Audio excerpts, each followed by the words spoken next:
Hi friends, ನಾನು ನಿಮಗೆ ಇವತ್ತು ಮೆಂತ್ಯ ಗಂಜಿ ಯಾವ ರೀತಿ, ಅದು ಕೆಂಪಕ್ಕಿಯಲ್ಲಿ ಮಾಡಿದ್ದು, ಯಾವ ರೀತಿ ಎಲ್ಲಿ ಮಾಡೋದು ಅಂತೇಳಿ ತೋರಿಸಿಕೊಡ್ತಾ ಇದ್ದೇನೆ. ಕೆಂಪು ಬೆಳ್ತಕ್ಕಿಯಿಂದ. ಬನ್ನಿ ತಯಾರು ಮಾಡೋಣ. 1/4 ಕಪ್ನಷ್ಟು ನಾನು ಮೆಂತ್ಯ ತಗೊಂಡಿದ್ದೇನೆ. ಅದನ್ನು ತೊಳೆದು ರಾತ್ರಿ ನೀರಲ್ಲಿ ಹಾಕಿಟ್ಟಿದ್ದೇನೆ ನೋಡಿ. ಇನ್ನು ಈ ನೀರನ್ನು ಚೆಲ್ಲಿಕ್ಕಿಲ್ಲ, ಈ ನೀರನ್ನು ಒಟ್ಟಿಗೆಯಾಗಿ ಬೇಯಿಸೋದು. ಅದರೊಟ್ಟಿಗೆ ಕೆಂಪು ರಾ ರೈಸ್ ತೊಗೊಂಡಿದ್ದೇನೆ ನೋಡಿ.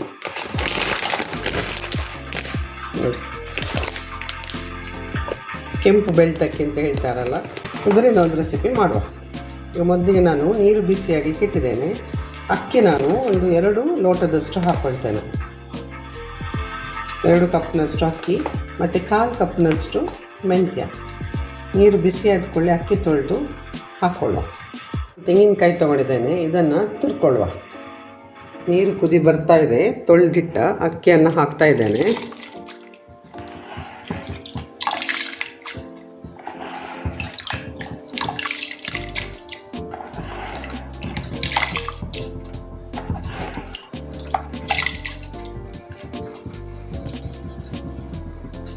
ಹಾಕ್ತಾ ಇದ್ದೇನೆ, ಒಟ್ಟಿಗೆ ಬೇಯಲಿ. ನಾನು ಈ ಮಗ್ಗಲ್ಲಿ 2.5 ಮಗ್ ಹಾಕ್ಕೊಂಡಿದ್ದೇನೆ ನೀರು. ಇನ್ನಿದು ಬೇಯಲಿ.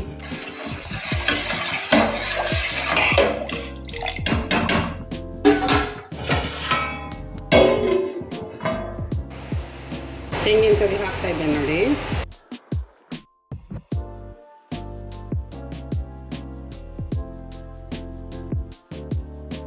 ಸಣ್ಣ ಸ್ಪೂನಲ್ಲಿ ಕರಿಮೆಣಸು ಹಾಕ್ತಾ ಇದ್ದೇನೆ. ಸ್ವಲ್ಪ ಕೊತ್ತಂಬರಿ ಬೀಜ. ಜೋರಾಗಿ ಮಳೆ ಬರ್ತಾ ಉಂಟು. ಸ್ವಲ್ಪ ನೋಡಿ ಜೀರ ಹಾಕ್ತಾ ಇದ್ದೇನೆ. ಬೇಕಿದ್ರೆ ಓಮ್ ಅಜವಾಯಿನ್ ಹಾಕ್ಕೊಳ್ಬೋದು, ನಾನಿನ್ನು ಹಾಕ್ತಾ ಇಲ್ಲ.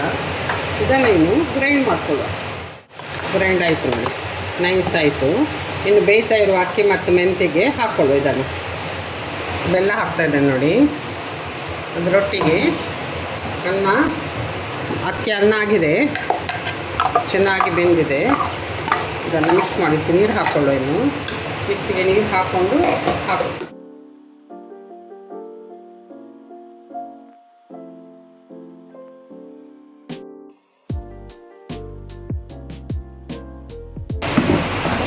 ಬೆಲ್ಲ ಹಾಕಿದ್ದೇನಲ್ಲ, ಇನ್ನು ಕೈ ಆಡಿಸ್ತಾ ಇರಬೇಕು, ಸ್ವಲ್ಪ ತಳ ಹಿಡಿಯೋದಾಗಿ. ಇನ್ನು ಸ್ವಲ್ಪ ನೀರು ಹಾಕ್ತಾ ಇದ್ದೇನೆ.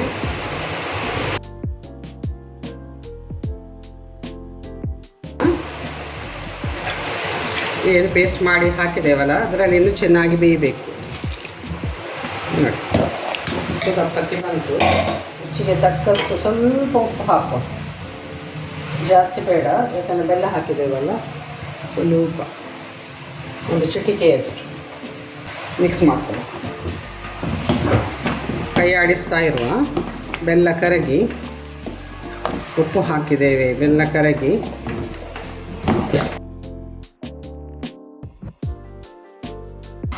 ಕುದಿ ಬರ್ತಾ ಇದೆ. ಆಫ್ ಮಾಡುವ ಇನ್ನು. ಆಯಿತು,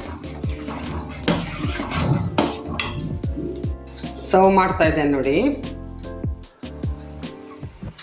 ಕೆಂಪು ಬೆಳ್ತಕ್ಕಿಯ ಮೆಂತ್ಯ ಗಂಜಿ.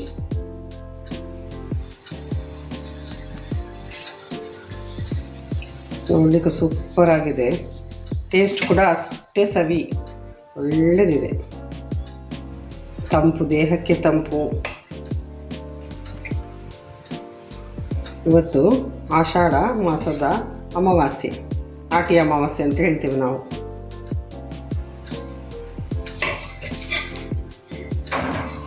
ಇದಕ್ಕೆ ಒಂದು ಮೆಳ್ಳೆ ತುಪ್ಪವನ್ನು ಇಡಬೇಕು.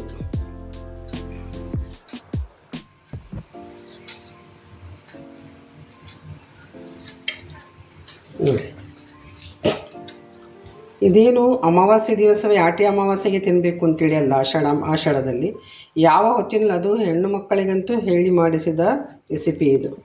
ನೀವು ತಯಾರು ಮಾಡಿ, ತುಂಬ ಒಳ್ಳೆಯದಿದು, ಶರೀರಕ್ಕೆ ತಂಪು ಕೂಡ.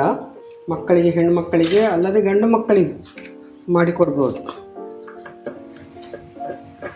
ನೀವು ತಯಾರು ಮಾಡಿ, ಯಾವ ರೀತಿ ಆಯಿತು ಅಂತೇಳಿ ನನಗೆ ತಿಳಿಸಿ. ಮಕ್ಕಳಿಗೆ ಒಳ್ಳೆ ಕಾಂಪ್ಲೆಕ್ಷನ್ ಎಲ್ಲ ಬರ್ತದೆ. ಮಾಡ್ಕೊಂಡು ಕೊಟ್ಟರೆ ಒಂದು 2 ತಿಂಗಳಲ್ಲಿ ಒಂದು 2 ಸಲ ಮಾಡಿ ಕೊಡಬೇಕು. ನಾಳೆ ಇನ್ನೊಂದು ಹೊಸ ವಿಡಿಯೋದೊಂದಿಗೆ ನಿಮ್ಮ ಮುಂದೆ ಬರ್ತಾ ಇದ್ದೇನೆ. ಅಲ್ಲಿವರೆಗೆ ಕಾಯ್ತಾ ಇರಿ. ಬಾಯ್ ಬಾಯ್.